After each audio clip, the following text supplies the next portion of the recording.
Hello guys, magandang tanghali po. Ayan guys, wako tayo ng damo para sa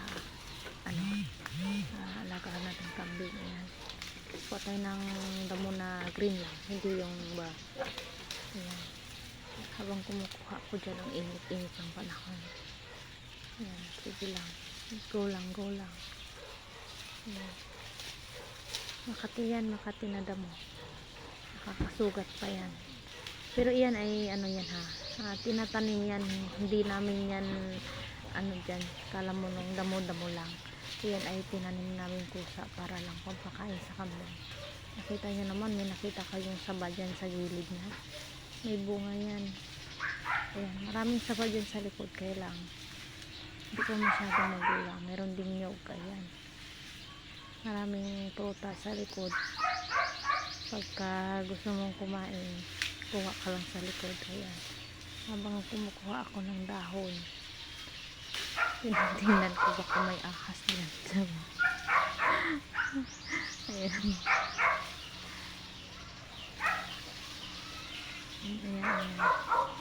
bilisan ko na yan kasi mainit na po. Kunti lang kunin natin para pampakain sa kambing, pang tanghalian naman.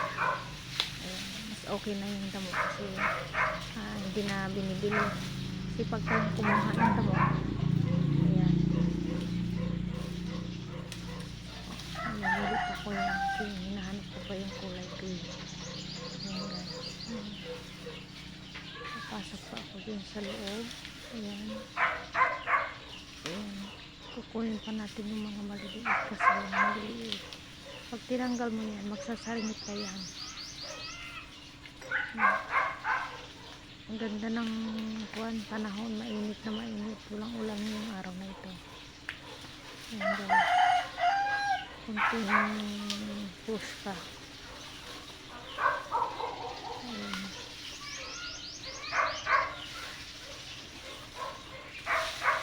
yung lang kunin natin yung lang, talbos lang, hindi yung pinakapuno kasi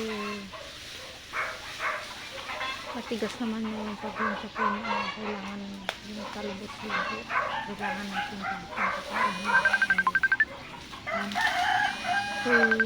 natapos na din natin, aalis na, pagdating na natin doon sa ating alagang hayop. Ayan guys, nakagawa na tayo ng samahan nyo ako, pupunta na tayo dun sa may pagkain ng kambing natin. Ngayon dadalhin natin siya doon sa aking kambing.